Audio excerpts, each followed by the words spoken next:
hoy al al maestro Edgar Puentes Melo, hablando sobre un tema muy interesante donde se cruza la ciencia, la medicina y el arte. El maestro Puentes es director del programa de construcción de comunidad y del área de fomento y desarrollo y afiliado a la Orquesta Filarmónica de Bogotá, y fue miembro de la misión de sabios del gobierno colombiano. Maestro, es un gusto y un privilegio tenerlo aquí con nosotros. Muchísimas gracias por enseñarnos y por participar de nuestro programa. Y adelante, por favor, está muy bienvenido. No, doctor, muchísimas gracias, gracias por la invitación.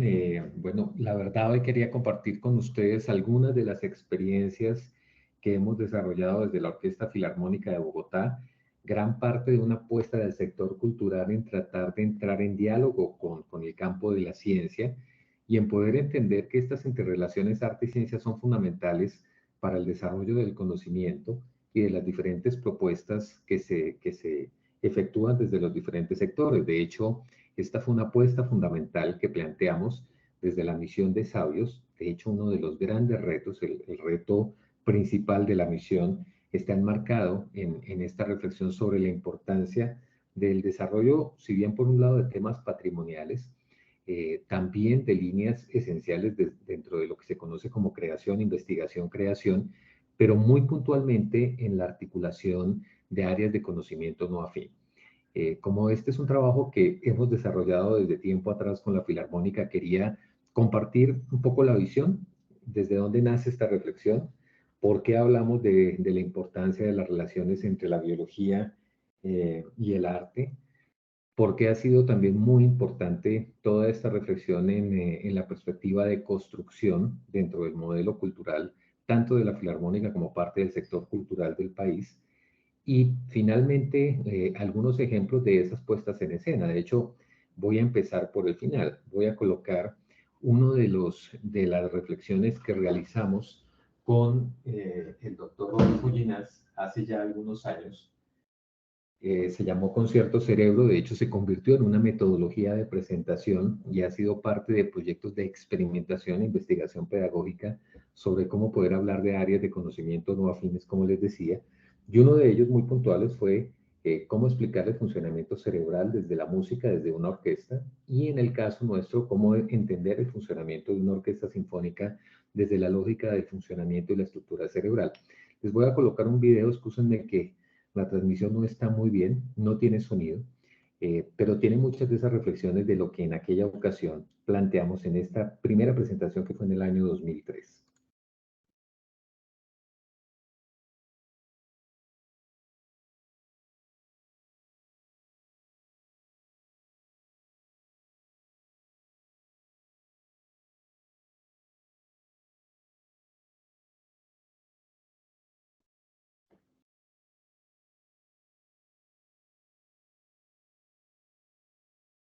Maestro, ¿debería estar corriendo un video o debería estar algo andando? Es- Está corriendo, lo que pasa es que la imagen está un poco retardada. Eh, este es un video que tiene básicamente imágenes y frases que fueron el previo, como ven ustedes ya acaba de cambiar, que fueron el previo a este concierto Cerebro, del cual vamos a ver dos apartes más adelante si el video nos lo permite. Lo que me interesa que vean en este momento es básicamente el tipo de relación que el doctor Rodolfo Ginás planteó dentro de una presentación de una orquesta sinfónica, eh, obras de repertorio, pero cómo se estableció una relación de lenguajes, hablando de la música como lenguaje de base del cerebro.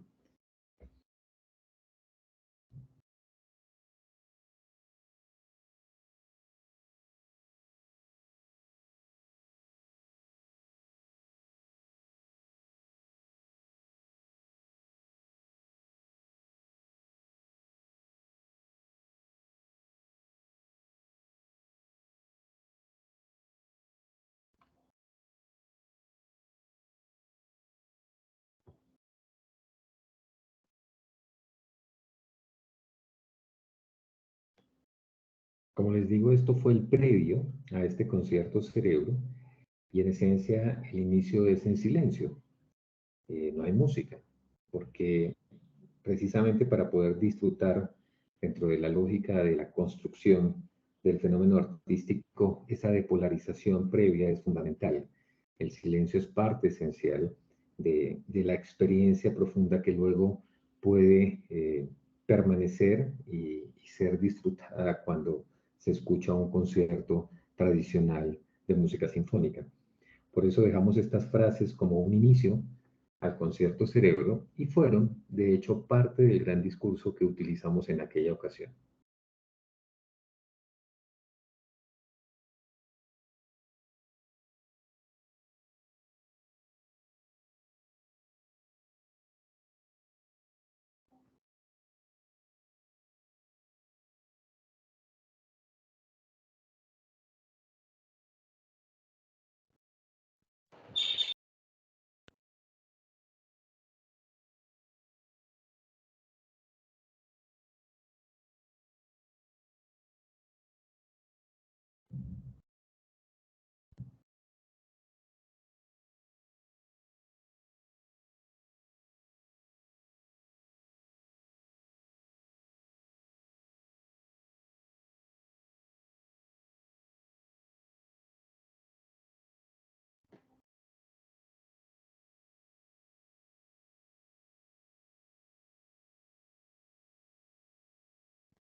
Como les voy a mostrar más adelante en algunos videos, se establecieron relaciones directas entre funciones de la orquesta y funciones esenciales del cerebro, como esta, el director de orquesta como la propiedad talámica, un sistema que es capaz de conectar absolutamente todas las áreas cerebrales, hablando de tálamo cortical desde la perspectiva visual, auditiva, táctil, como las familias de una orquesta.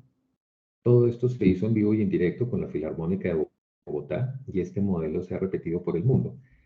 Ha sido una experiencia muy exitosa para la Filarmónica porque claramente nos permite hablar de la música desde un lugar diferente, haciendo relaciones bajo una premisa fundamental que el doctor Ginás utiliza, que es entender el funcionamiento cerebral como una, perdón, al revés, entender al arte y en particular a la música como una necesidad de funcionamiento cerebral para poderse poner en escena y comprender su propio funcionamiento, hacer una exteriorización de lo que es internamente y tratar de comprender su funcionamiento.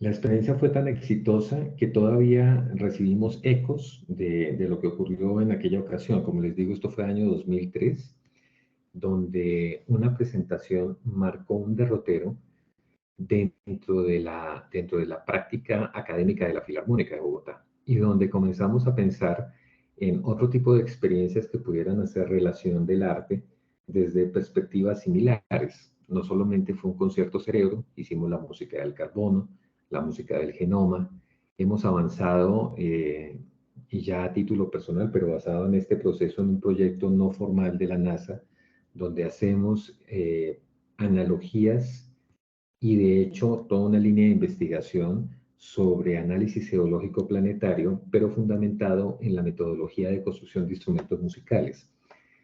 Todo esto que tiene mucho que ver con formas de interrelación de áreas, como les digo, de conocimiento que no son afines. De hecho, un poco más adelante hablaremos de eso, pero les voy contando esto mientras ven estas frases que fueron, como les digo, el punto de partida a toda una reflexión sobre cómo poder contextualizar arte y ciencia y empezar a dialogar aparentemente desde dos lugares diferentes, pero que tienen mucho en común. Como les digo, lo más interesante para nosotros como orquesta fue darnos cuenta que, curiosamente, este tipo de experiencias terminaba convirtiéndose en, en uno de los eventos más recreados y más vistos de la Filarmónica de Bogotá.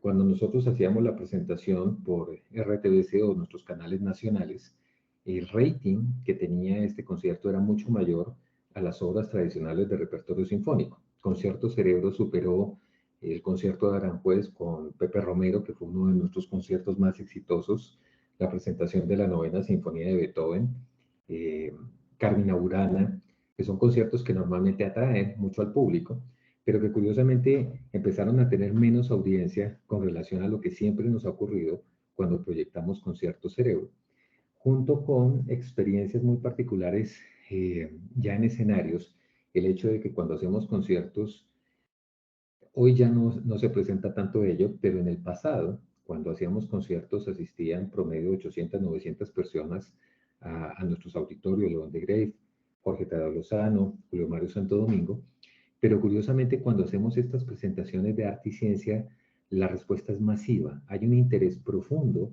por poder conocer esas posibilidades de interrelación entre los lenguajes. Eh, un poco, y perdónenme, hablan con un músico y un poeta, eso soy yo, entonces les hablo desde allí, un poco la magia de lo que ocurre cuando uno puede interrelacionar el espacio, el universo, la música, el cerebro, la química, cuando uno puede encontrar ese vínculo que existía en el Renacimiento. Y precisamente por eso, y ahora sí para empezar, quise traer esta frase inicial: la música es capaz de reflejar las emociones hasta un grado mucho más allá de lo que podemos expresar en ecuaciones. Esto lo encontré de Jim Bell, un famoso astrónomo, el cual claramente mostraba un poco lo que finalmente ocurre cuando abordamos ciencias exactas. Nos pasa también en el caso de la música, donde dejamos de lado esa posibilidad de entrar en un mundo sensible, donde las emociones ocupan un lugar fundamental, donde la intuición, la percepción, la capacidad de mirar más allá nos permite encontrar conexiones que son fundamentales en el desarrollo del conocimiento y que, como vamos a ver, con metodologías cruzadas pueden dar origen a otras formas de conocimiento, a otras maneras de relacionamiento que enriquecen nuestras áreas disciplinares. Por eso quisimos o quise titular esta presentación desde aquí. Aunque ustedes le habían dado un nombre diferente, quise traer este del arte, la ciencia y la cultura, pilares fundamentales en la construcción de una sociedad del conocimiento. Estas relaciones no convencionales entre el arte y la ciencia, que de hecho van muy de la mano del planteamiento de lo que fue la misión de Sabios 2019 y que realmente se apalanca en la misión previa desarrollada con el doctor Manuel Elkin Patarroyo, el doctor Eduardo Posada, la misión del 91, la cual tuvo una parte muy importante en este sentido en un proyecto que fue llamado Cosmología, un modelo educativo para el país, donde lo que se buscaba precisamente era lograr este tipo de entrecruzamientos. Por eso, en términos generales, hoy quería plantear un poco esta, esta, esta estructura, hablar un poco sobre arte, cultura y conocimiento, el porqué del arte, la biología del arte, las relaciones y encuentros entre arte y ciencia, y contarles un poco lo que fue eso de Colombia es una sociedad del conocimiento, y finalmente las misiones y retos de la misión de Sabios. Yo hablo desde la economía creativa y economía cultural, pero que claramente entra en esta reflexión que les planteaba desde el comienzo.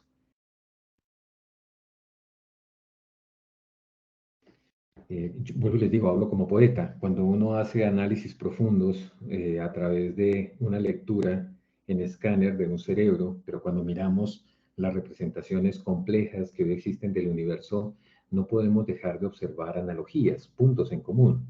Una analogía entre el funcionamiento cerebral y lo que ocurre cuando los dos supercúmulos, en los cuales uno de ellos está la Vía Láctea, puede ver que hay una relación muy similar donde aparentemente, y esto no son palabras mías, son palabras de uno de los alumnos de Gilles Darter, del proyecto SETI, que viene del grupo Delfín, en la NASA, decía: es muy interesante e intrigante observar que lo que vemos en el universo es como si dos cerebros estuvieran en comunicación, dos cúmulos que buscan comunicarse el uno al otro, que son muy similares a la estructura general de nuestro cerebro.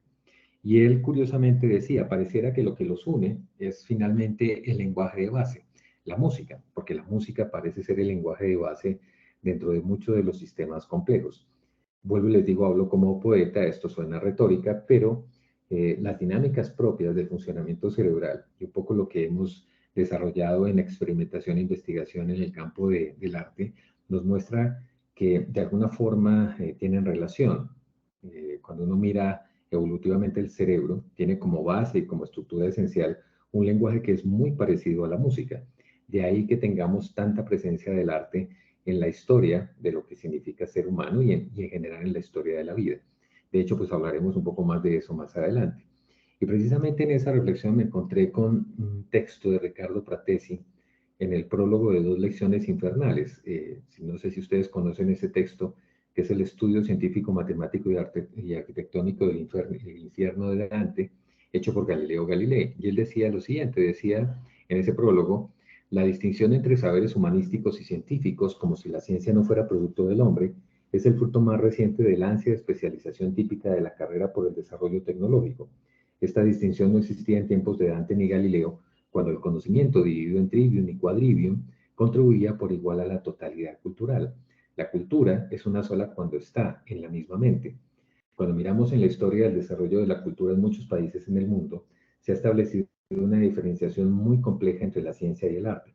Y el problema que esto ha planteado es que, y lo digo muy puntualmente desde nuestro país, cuando ustedes miran, los ministerios están separados de maneras un poco ilógicas y absurdas, contemplando, por ejemplo, desde el Ministerio de Cultura, que la ciencia no tiene lugar, como si la ciencia no fuera un producto de una sociedad humana, una construcción cognitiva, emocional, experiencial, y en la que aparentemente no hay una derivación que la pueda comparar y colocar a la altura del arte.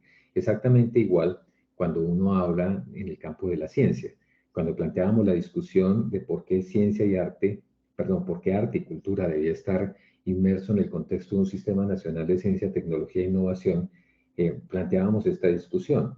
¿Cómo en un ministerio de ciencia aparentemente el arte no tendría cabida? Porque no se entiende el conocimiento, los conocimientos varios dentro de las áreas disciplinares como sistemas afines en la interpretación de una realidad. Todo esto por un tema de definición que parte muy puntualmente de cómo entendemos la cultura. Por eso, previo a eso, quería traer algunos ejemplos de la biología del arte que seguramente ustedes conocen, sobre temas como la supervivencia, patrones de conducta y sus relaciones con la estética y con el arte.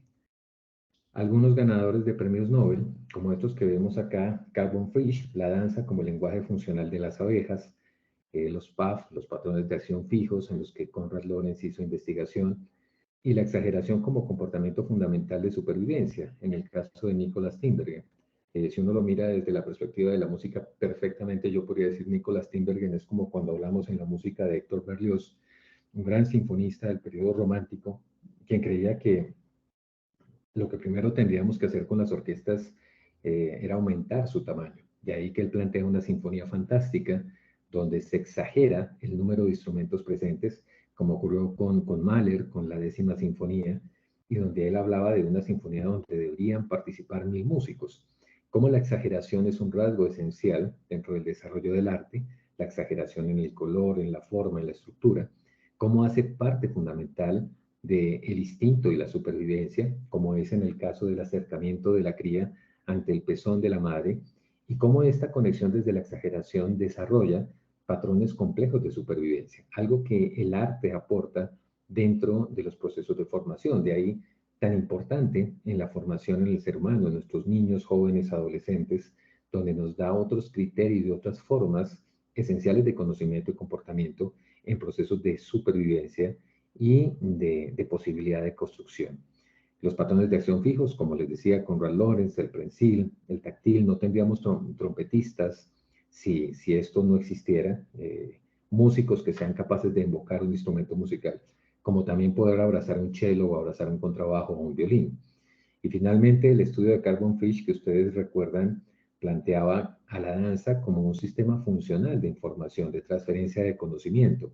El hecho de que a través del movimiento sea capaz una abeja de informar a toda una colmena sobre posición del sol, sobre posición de sembradíos, flores que pueden alimentar a toda la colmena, igual el tipo de flor que allí se encuentra, son elementos muy interesantes que nos muestran el valor funcional del arte, visto desde otras especies diferentes al ser humano.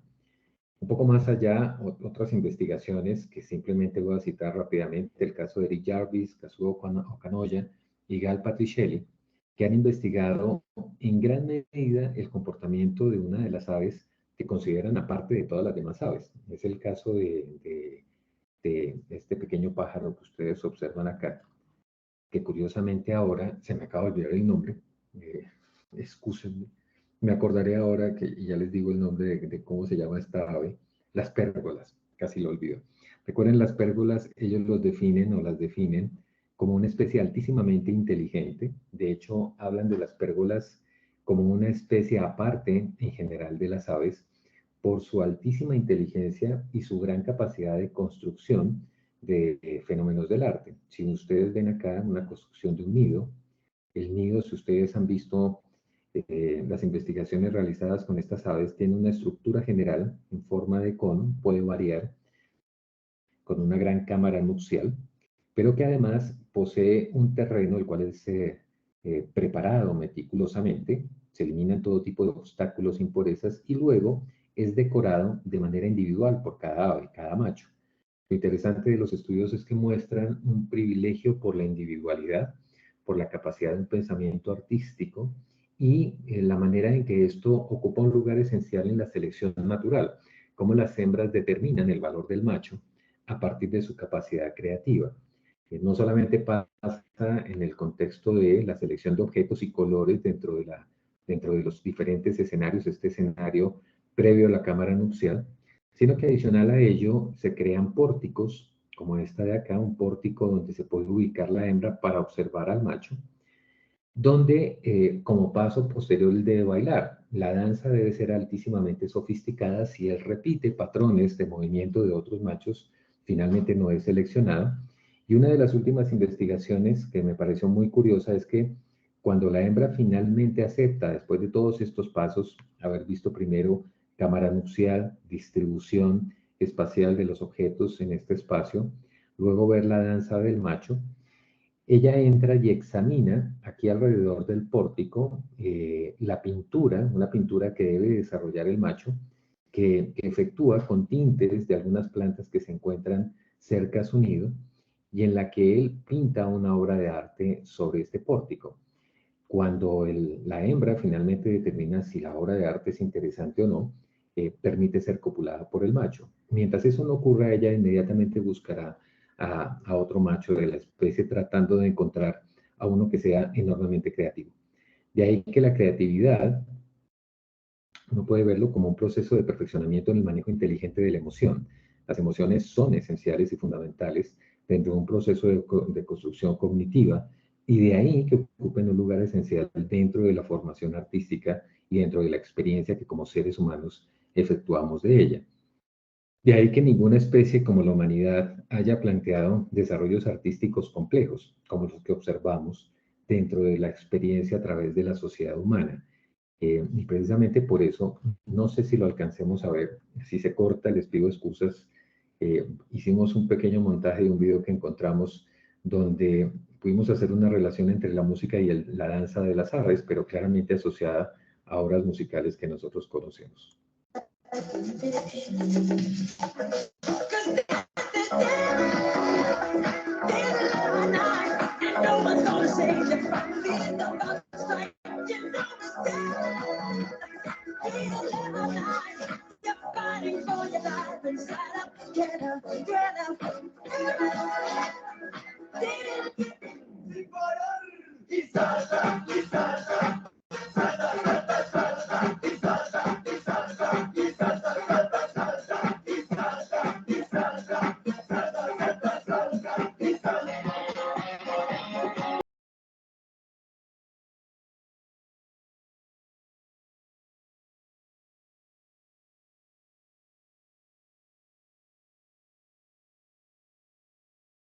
No se alcanza a ver muy bien el video, pero cuando uno observa, si lo pudieran ver fluido, obras musicales, claramente ve una profunda relación al movimiento de las aves, como nosotros hemos sido replicadores de muchos de estos fenómenos que se observan en otras especies, lo hemos hecho en la ciencia, lo hemos hecho en el arte, pero que claramente muestran cómo el arte está implícito en lo que, por definición, a veces entendemos es el concepto de por qué tenemos un cerebro. Básicamente esta idea de la internalización del movimiento como la base evolutiva del pensamiento. Pensamos para movernos de manera inteligente y es algo que claramente se expresa en el arte, un proceso de perfeccionamiento que a la medida que tenemos prácticas en el arte lo hacen mucho más sofisticado, lo hacen mucho más interesante. Ahora, ¿qué ha pasado en la historia en estas relaciones entre el arte y la ciencia? Hay muchos ejemplos, pero quisimos remitirnos a algunos relacionados con el campo de la música. Uno de los primeros es el de Pitágoras y la teoría de las esferas. Si ustedes recuerdan, Pitágoras había planteado un modelo de la comprensión del universo cuando hablamos de trilium y quadrivium. Recordemos que en su tiempo el universo conocido no pasaba del sistema solar. Se hablaba de un plano exterior que eran las estrellas, pero se entendía que el universo que conocíamos estaba integrado por los elementos del sistema solar, el Sol, los planetas y algunas de las lunas que eran observables. Lo curioso de todo esto es que la música no era entendida como un arte, la música era entendida como una ciencia, y era la ciencia de la construcción del espacio, era la manera en la que se construían las distancias entre los ejes planetarios. Por eso es que cuando uno mira en textos antiguos de la música, uno no se encuentra con la distribución natural, tradicional, la que conocemos dentro de las tonalidades musicales. Recuerden do mayor, re mayor, mi mayor, fa mayor, sino que uno se encuentra con que de repente do era Saturno, re era Júpiter, Marte era mi, Tierra era fa, y cómo existía una relación muy profunda entre la construcción del arte, la construcción musical, y la manera que representaba el universo observable más allá de la Tierra. Este es un ejemplo muy interesante de cómo existía una relación intrínseca entre la astronomía y la música, que curiosamente con el paso del tiempo sería controvertida por otro gran músico que hoy muchos entienden es el padre de la investigación científica, es el padre de la metodología que se utiliza hoy para hacer ciencia, de lo cual vamos a hablar un poco más adelante. Por eso, fíjense, también previo a eso me encontré con este texto de Giambattista Vico, quien decía: yo estimaría conveniente que los adolescentes sean enseñados en las ciencias y artes, todas con juicio íntegro para enriquecer los lugares de la tópica y el interín, que cobren fuerzas con el sentido común para la prudencia y la elocuencia, y ganen firmeza con la fantasía y la memoria para las artes que destacan por estas facultades mentales, que aprendan luego la crítica y entonces juzguen íntegramente con su propio juicio sobre aquello en lo que se les ha instruido y se ejerciten en disertar sobre ello en un sentido y su opuesto. Un lenguaje retórico, obviamente intrincado, pero que nos muestra esa necesidad fundamental de establecer una construcción integral, no solo en la educación, sino también en la práctica de las artes y de la ciencia en procesos de integración. Y aquí el ejemplo que les colocaba, creo que todos lo conocemos: Galileo Galilei, músico, pintor, astrónomo, matemático. A mí me encanta, hoy justamente presentábamos ante la orquesta una de estas reflexiones, que casi siempre hablamos de ciertos personajes y los identificamos dentro de un área del conocimiento, pero desconocemos muchas de esas otras en las que fueron expertos. Pocos saben que Galileo era un gran músico, tocaba el laúd, que además era un gran pintor, conocía las técnicas del claroscuro, se había instruido en la formación de los directores de orquesta y entendía sobre la pulsación y la orquestación. Todo esto influenciado por su padre, Vincenzo Galilei, quien claramente tuvo una vocación profunda y sistémica alrededor de la música, pero que además tenía un espíritu crítico, un espíritu que se le atribuye a Galileo, pero que curiosamente parece que viene de su padre, quien justamente criticaba las formas en las que se establecía el arte, en la que se entendía que el arte era estructurado, estaba ya escrito y era inamovible. Recordemos un poco el momento previo de Pitágoras, quien había planteado un tipo de afinación particular para la música, pero que curiosamente no funcionaba bien. La música en aquel entonces estaba desafinada. Y la intuición le decía a Vincenzo que había algún error, pero era muy difícil cuestionar a Pitágoras. Cuestionar sus descubrimientos, ustedes recuerdan, era casi motivo de ser cremado, asesinado o ahorcado, porque la iglesia defendía claramente que este conocimiento ya había sido escrito. De hecho, Pitágoras era un iluminado.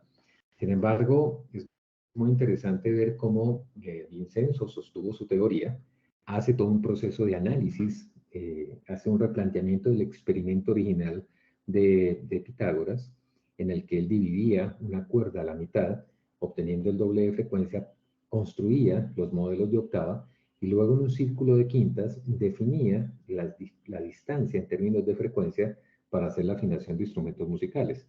Finalmente, lo que Galileo, lo que Vincenzo hizo, pero por otro lado en compañía con Galileo, fue demostrar que el experimento era fallido y que el tema no era de distancia, no era distancia entre las cuerdas, sino era un tema de tensión. Y cómo la tensión establecía una dinámica de frecuencia completamente diferente. El resultado de eso es que se rompe toda una tradición en la música, una tradición basada en el modelo de Pitágoras, y se establece un nuevo modelo de afinación que es el que tenemos hoy en día.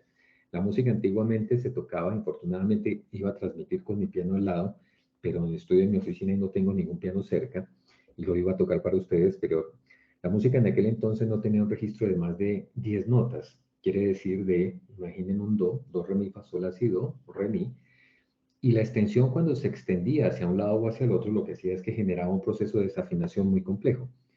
Con este nuevo modelo, la afinación operaba en todos los sentidos. Podía extender los registros, repetirlo uno tras otro, hasta el grado de poder establecer 8 y 9 octavas diferentes en las que cabían muchos más instrumentos y muchas más posibilidades de interpretación. De hecho, este es casi que, podríamos decir, uno de los Big Bang de la música. Es el descubrimiento, uno de los grandes descubrimientos que plantea una extensión en los registros y la posibilidad de interpretación de la música a niveles que en este tiempo eran insospechados. Por eso es que en gran medida se desarrolla el barroco, el clasicismo, el romanticismo y toda la música que hoy conocemos, la estructuración de las orquestas, la dimensionalidad de los coros, todo esto transforma aún más la acústica y la construcción de los instrumentos musicales.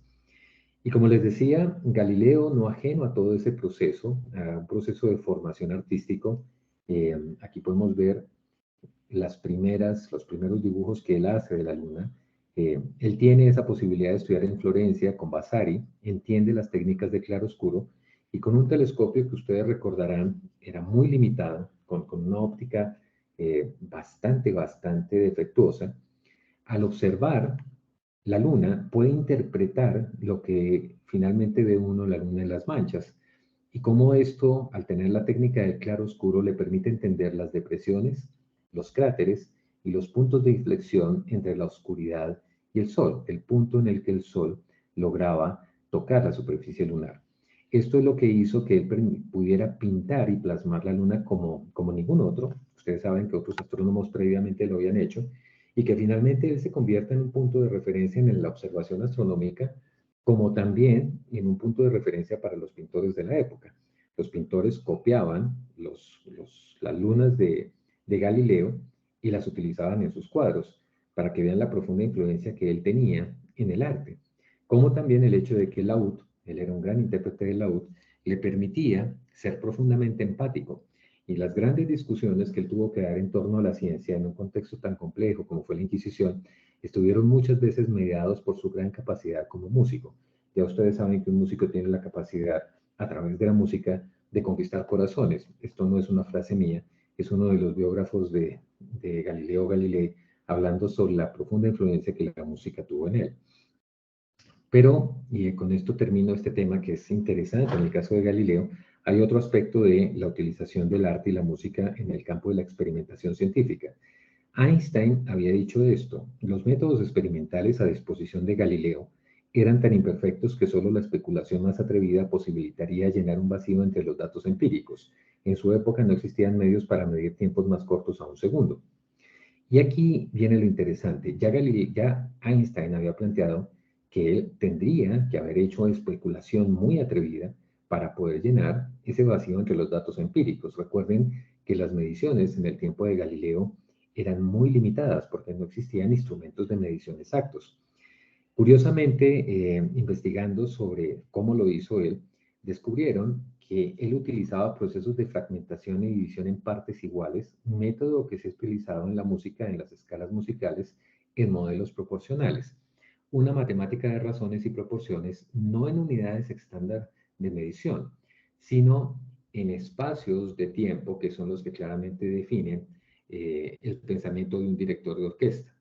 Por eso es que cuando uno observa en detalle algunos de las imágenes en representación de los diferentes experimentos de Galileo, como este de movimiento uniformemente acelerado o caída libre, lo que puede ver es que él establecía una regla que tenía distancias proporcionales y que la única forma en la que lo podía medir era marcando el tiempo como lo haría un director de orquesta. Uno puede ver que estos experimentos daba inicio como igual un director de orquesta, ejemplo, la caída libre o soltar una esfera a través de un sistema arreglado, y lo que inmediatamente comenzaba a hacer era marcar el tiempo. 4 pulsos, 3 pulsos, 1, 2, 3, 4, 1, 2, 3, 4. Y lo que hacía era básicamente lo que los músicos y los que hemos estudiado dirección de orquesta tenemos profundamente interiorizado en el sistema. Y es un sistema, es un reloj interno de profunda precisión en el que podemos hacer mediciones muy exactas con duraciones exactas a través del movimiento. De ahí que esto demuestre cómo Galileo, para la experimentación científica, utilizó la metodología de los directores de orquesta en marcación para obtener mediciones bastante precisas.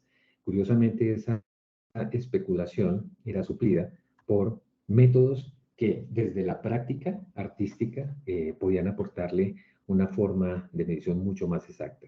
Otros ejemplos más conocidos, el caso del efecto Doppler, que se aplica claramente en el cambio de frecuencia que uno percibe en un objeto en movimiento.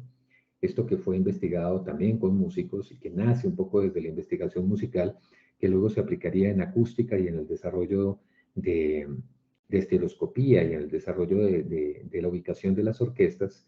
Luego tendría una aplicación en el tiempo a través de algo, o a través de una experiencia, una misión muy conocida, que es la misión Kepler, en la que en el tránsito, el análisis del tránsito planetario sobre una estrella genera una modificación en el espectro de la luz. Y esa pequeña modificación es la que da como resultado la percepción de un planeta.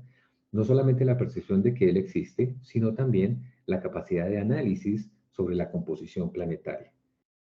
Todo eso nace con una experiencia que no sé si conocen, que les invito a leer y estudiar, y me parece una historia muy interesante, fascinante, en particular porque yo estoy involucrado con el proyecto SETI, y es precisamente el Grupo Delfín. El Grupo Delfín lo conforman 11 científicos, escritores de ciencia ficción, Arthur C. Clarke, Ray Bradbury, Isaac Asimov, el mismo Carl Sagan. Todos ellos plantean que para poder definir si hay vida inteligente más allá de la Tierra, la captación de señales debería ser marcada por la producción de obras de arte. Arthur C. Clarke es el primero que dice, si son inteligentes y hay vida inteligente más allá de la Tierra, al captar una señal, deberíamos escuchar música. Pero como seguramente nace en el contexto de una inteligencia muy diferente y en un modelo de vida que evolutivamente se aleja profundamente de lo que somos nosotros en nuestra experiencia humana, su estética será diferente y la conformación de este tipo de arte será diferente. Por eso SETI durante muchos años ha contratado o ha invitado a músicos, ha invitado a ingenieros de sonido a que formen parte de esta gran búsqueda a través de los satélites y a través de la conexión y el análisis de señales que llegan de diferentes lugares del universo, tratando de encontrar alguna señal que represente la música y que pudiera identificar finalmente vida inteligente. Curiosamente, el proyecto de la sonda Kepler, junto con todo lo que plantea SETI, son proyectos que han ido de la mano. Y fíjense cómo el desarrollo de la carrera espacial hoy se ha ido centrando cada vez más en la búsqueda del origen de la vida, ha tenido un enfoque mucho más hacia el descubrimiento de planetas y hacia ambientes que permitan y propicien que la vida surja en su interior. Un poco esta idea que les contaba ahora, lo que ha sido nuestras experiencias, como fue con cierto cerebro, la música, ese es el lenguaje de base del cerebro. Es una frase de quién fue nuestro aliado en ese momento, nuestro científico de compañía, que fue el doctor Rodolfo Ginás.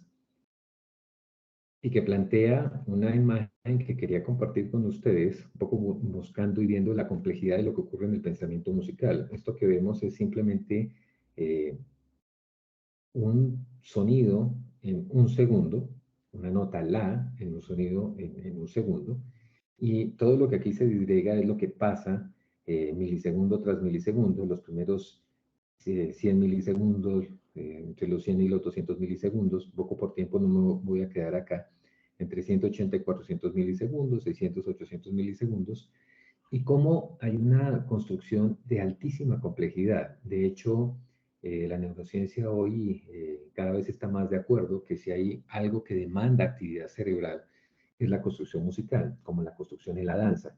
Son dos de las actividades que más requieren del procesamiento cerebral y que establecen una correlación interna muy compleja. Recordemos que de hecho la música no está fuera, la música es una conexión cerebral y esa conexión se hace profundamente compleja en la medida que hacemos conexiones que no son convencionales, como ocurre en el caso del arte.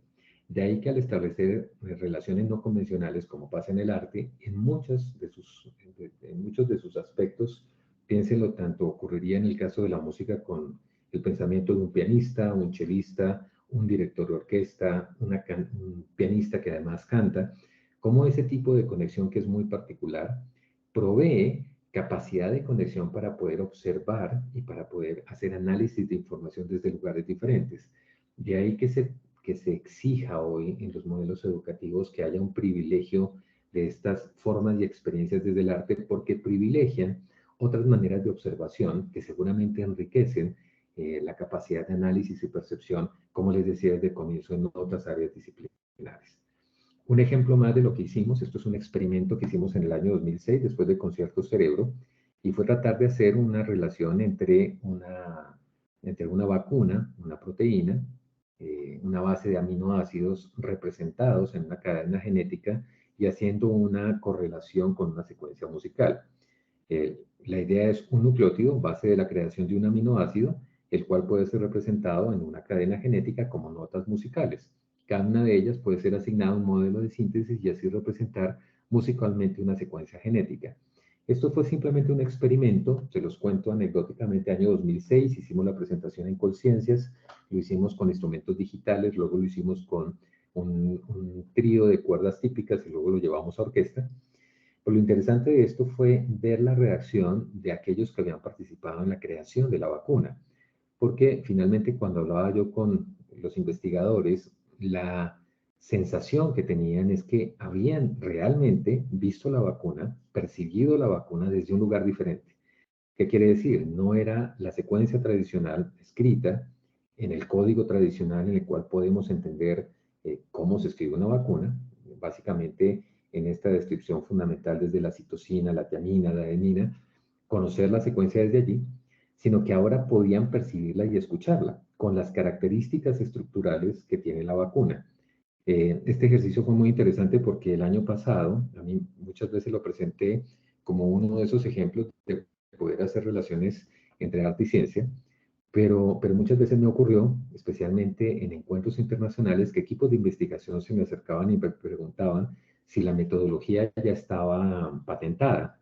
Pues yo curiosamente me reía, yo soy artista, yo les decía, bueno, realmente lo que yo hice fue un experimento de arte, además soy ingeniero, y claramente pude establecer las relaciones desde los mismos patrones de correlación de los aminoácidos con estructuras que los representan musicalmente. Casi que podríamos decir un aminoácido representado con el timbre de un instrumento musical.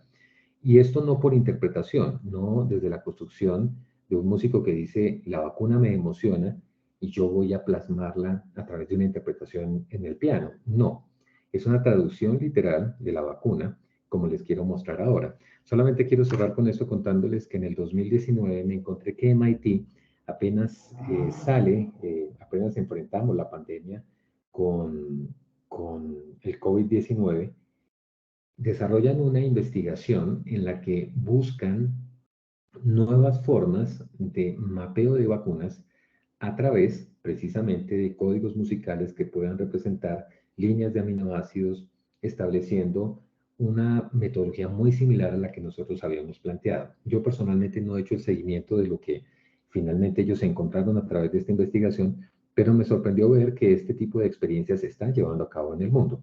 Rápidamente les voy a poner el video, tal vez no se vea muy bien, pero la música la voy a seguir representando cada uno de los elementos que observamos en la vacuna.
Como les digo, esto no se ganaría un premio Grammy, ni seguramente pasaría como una obra de altísima aceptación estética, pero sí es una manera en la que a través de un código musical yo podría hacer lecturas de secuencia que me permitirían obtener información en términos de interpretación desde un lugar diferente. Es otro tipo de análisis de información. Este es un ejemplo más de lo que hemos hecho. Aquí les quería mostrar algunas imágenes. No alcancé a tener algunas imágenes de Concierto Cerebro porque es un concierto muy viejo, pero algunos de los momentos en los que hemos trabajado con dos neurólogos colombianos, el doctor Rodolfo Ginás y el doctor Roberto Amador, con quien hemos hecho también una línea de investigación entre arte y ciencia con la Universidad Nacional, a través de una cátedra que se llama Arte y Cerebro, y un proceso de humanización, en la maestría de humanización de medicina de la Universidad Nacional, un proceso en el que el arte está implícito como una forma de investigación y de desarrollo en el campo médico. En este caso, con la doctora Ariano Campos Senior, con quien conversábamos en Chile en un encuentro internacional sobre la forma en que se diseñan los aviones, cómo las alas tienen un vínculo directo con los planos armónicos, exactamente igual que se hace con un instrumento musical, y cómo solamente con patrones de resonancia, además asociados a la estética y a la belleza, permiten el desarrollo de piezas funcionales. De ahí nace una frase, o recuerden ustedes tal vez una frase muy famosa de Howard Hughes, quien decía que para que un avión vuele tiene que ser bello. Si es feo, lo más seguro es que no vuele. Pero digamos en un contexto mucho más profundo y mucho más técnico, la acústica implícita, el diseño mismo, está asociado a patrones estéticos de belleza. Aquí estoy con uno de los buenos ejemplos de esos encuentros de arte y ciencia con Brian May, el guitarrista de Queen, con quien tengo la fortuna de trabajar en SETI y estábamos justo el día que Nuevos Horizontes en Washington, el día que Nuevos Horizontes hace encuentro con Ultima Thule, 1 de enero del 2019, y el día en que él hace el lanzamiento de una pieza musical que representa toda la misión Nuevos Horizontes. Si ustedes se han dado cuenta, la ciencia ficción ocupa un lugar fundamental en el desarrollo de la ciencia de la NASA. Inició con Star Trek, esta serie muy famosa, pero cada vez más los científicos se acercan a los artistas para hacer procesos conjuntos. De hecho, Brian May trabaja haciendo análisis estereoscópico dentro de las misiones Osiris-Rex y Nuevos Horizontes. Los músicos trabajando en áreas que aparentemente no corresponden a su campo disciplinar.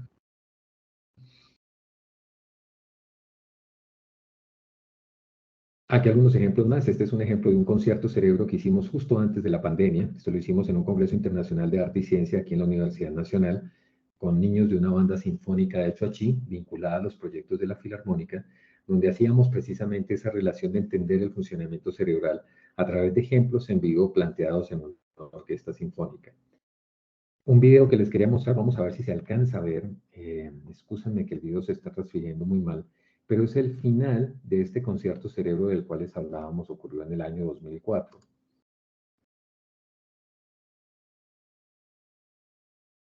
Precioso, señores. Absolutamente precioso. Yo tengo una sugerencia. ¿Qué pasa cuando un tálamo no es un ente normal de la corteza y viene un ente externo? ¿Por qué no viene usted a ser tálamo de la orquesta? Muy bien.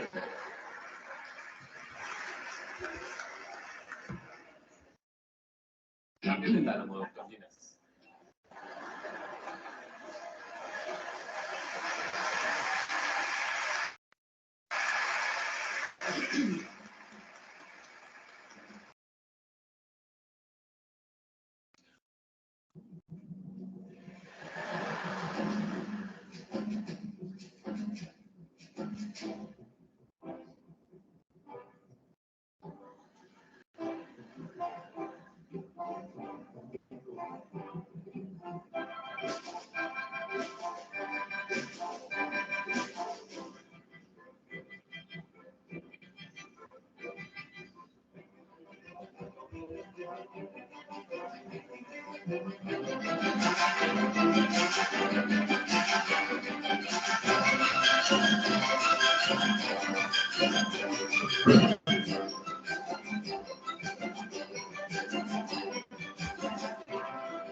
Como les digo, este es solamente algunos pequeños ejemplos de lo que ocurrió aquel día. El video se ve un poco retrasado, pero el mensaje implícito fue muy interesante. ¿Por qué no pensar que un científico pueda dirigir una orquesta sinfónica? ¿Y por qué no pensar que un músico puede entrar en un campo de conocimiento que no le pertenece o al cual aparentemente no debería acceder? Pongo un ejemplo muy rápido. Conocí al equipo de investigación que está haciendo en el proyecto A Marte, está desarrollando metodologías inversas, transferencia de conocimiento del origami como una forma de empaquetar naves espaciales, suministros en muy poco espacio dentro de las sondas que están pensando ser enviadas hacia Marte. Esto simplemente para ver cómo estas relaciones y estas metodologías aplicables en algo que simplemente parte de un concepto estético funcional pueden encontrar campo de acción en escenarios funcionales desde otra perspectiva, como es la conquista de Marte o la carrera espacial. Este es un ejemplo más de lo que ocurrió en Concierto Cerebro. Vamos a ver si se alcanza a ver bien. Recuerden que les dije, el diálogo es visual, del tálamo en este caso, a la orquesta, y es auditivo, de la orquesta al tálamo. ¿Qué tal si le ponemos al tálamo un sistema para que no pueda recibir el sonido? Vamos a hacer una disritmia. ¿Habrá manera de...? Claro que sí.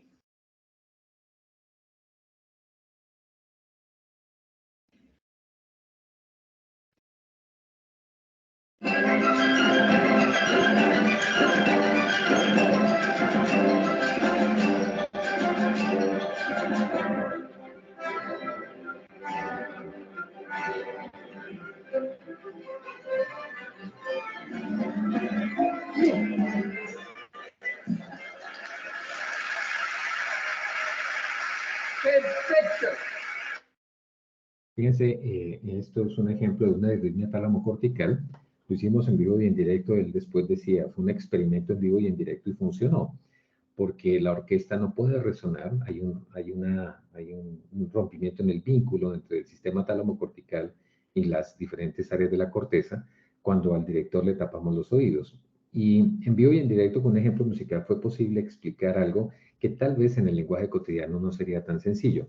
Otra manera de entender que estos tipos de encuentro facilitan los modelos de apropiación social del conocimiento, cómo poder abordar, cómo poder desarrollar metodologías conjuntas que fortalezcan las áreas de formación en diferentes escenarios. Ahora, ¿por qué hoy tenemos este gran problema entre esa separación de arte y ciencia? Uno de los tantos, de las tantas causas de ello es el modelo implementado en educación desde el siglo XVIII y XIX.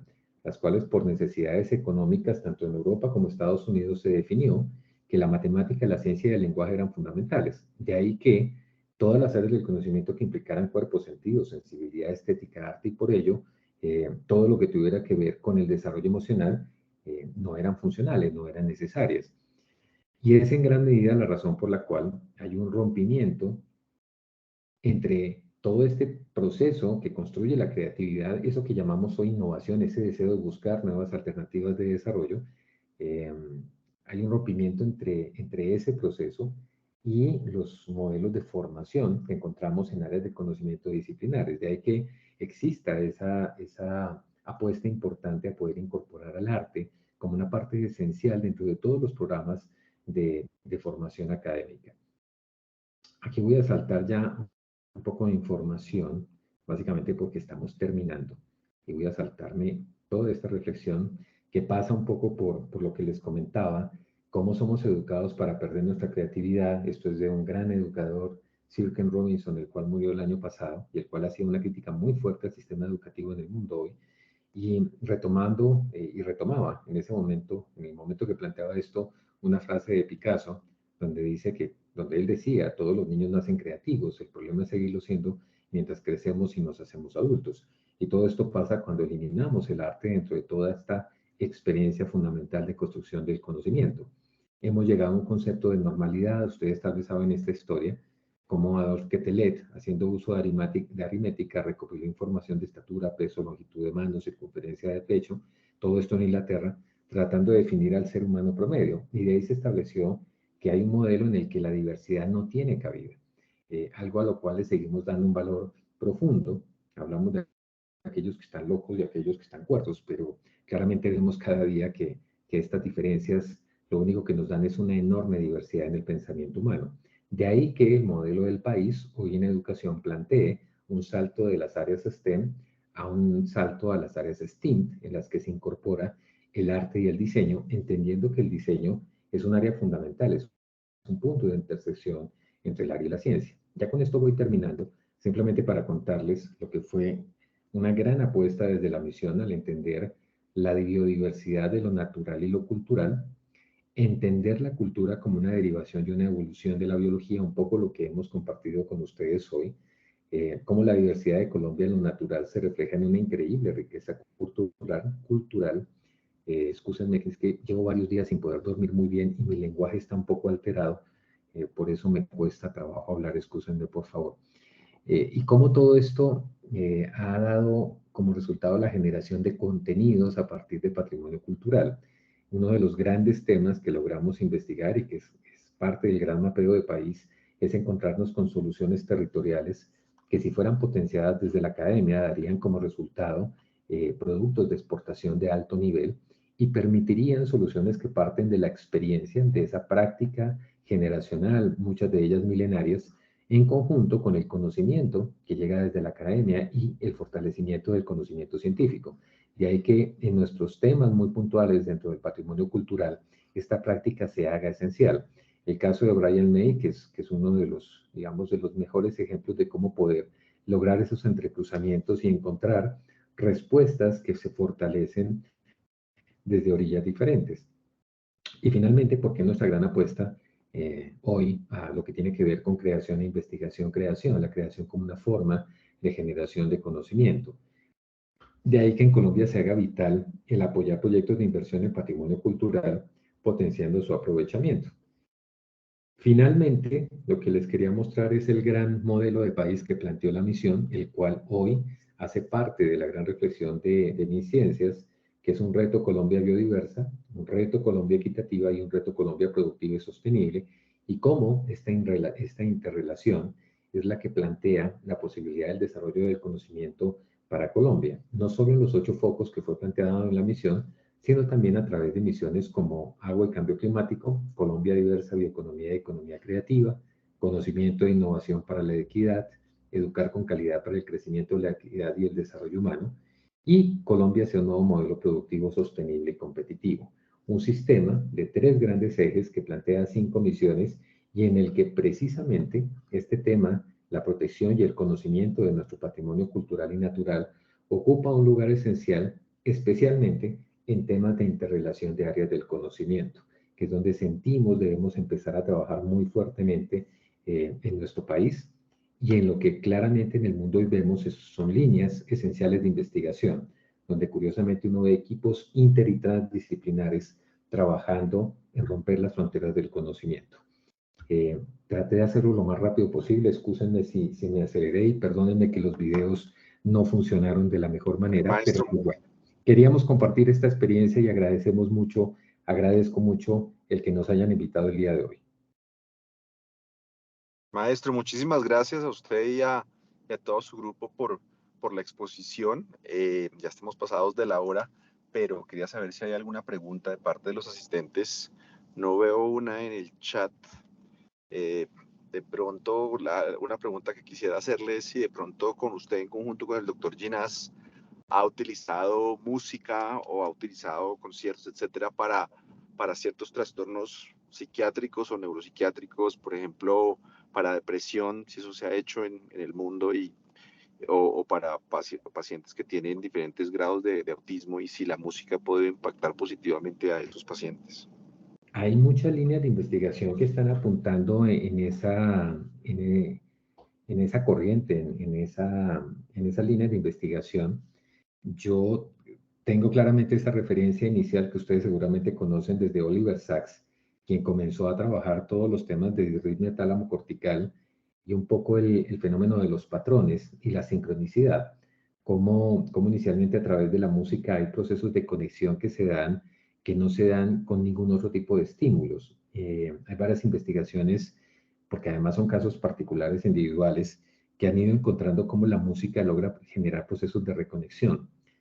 Personas que están totalmente desconectadas con diferentes tipos de patologías, pero donde a través de la música y a través de las experiencias previas, el tipo de música que fue fundamental o que fue parte de su vida y de su construcción en la experiencia estética, logran otra vez dar una posibilidad de conexión a la vida. Está el famoso Singer Man y el famoso Piano Man, que son dos casos particulares que tal vez ustedes recuerden, que fueron muy documentados o han sido documentados a través de video. De hecho, nace una fundación con uno de ellos, en el que un caso de deterioro cerebral, creo que es Alzheimer, muy fuerte, especialmente en uno de ellos, el que es cantante, él no reconoce a su familia, no reconoce a sus hijos, tiene episodios muy complejos de depresión, pero inmediatamente le conectan o le colocan la música que él cantaba cuando era un cantante profesional, inmediatamente vuelve a ser un ser funcional y se vuelve a reconectar, reconoce a su hijo, comparte con él, comparte con su familia. Y hay muchos ejemplos en el mundo. Tengo uno muy presente de una investigación que se desarrolló aquí en Colombia de una familia que desarrolló el canto como una alternativa de comunicación. Y en el caso de uno de ellos que enferma ya en una etapa terminal, ya demencia senil, es solamente a través de la música que él puede comenzar a comunicarse. Esto lo conocí muy de cerca porque es una familia amiga y poder ver en la práctica cómo claramente el arte hace una conexión muy profunda, precisamente por la forma en que establece conexiones cerebrales que son mucho más sofisticadas y complejas, especialmente la música. Pero claro que sí. De hecho, no tengo aquí los datos, pero me comprometo con usted, doctor, de enviarle ejemplos de investigaciones que conozco o a los que he tenido acceso y de repente pues poder poner un poco en contexto esos trabajos que se están realizando, donde el arte ocupa un lugar fundamental en la terapia de recuperación y en la capacidad de hasta cierto grado de recuperación de patologías complejas a nivel mental. Perfecto, maestro. Ya me da pena con usted porque nos pasamos de la hora. No veo más preguntas, pero realmente muchísimas gracias por su presentación y por enseñarnos un aspecto completamente diferente de la medicina y de la ciencia mejor y el arte. Le deseamos una feliz noche y nuevamente en nombre de la Fundación Cardioinfantil, muchísimas gracias por habernos acompañado hoy. No, doctor, muchas gracias por la invitación y bueno, recuerden que de mi parte y desde la Filarmónica de Bogotá tienen una casa a la cual pueden asistir y venir cuando quieran. O sea, hago extensivo también la posibilidad de invitaciones a nuevamente nuestros conciertos. Abrimos puertas nuevamente, entonces será un verdadero placer poder construir con ustedes otro tipo de escenarios a futuro, pero también invitarlos a que nos acompañen a nuestra temporada de conciertos. Claro que sí, claro que sí. Luego le escribimos para compartirla con el resto del grupo. Nuevamente, maestro, muchísimas gracias, feliz noche y seguimos en contacto. Doctor, que esté muy bien. Muchas gracias. Hasta luego, gracias. Gracias, maestro. Feliz noche. Lo mismo, una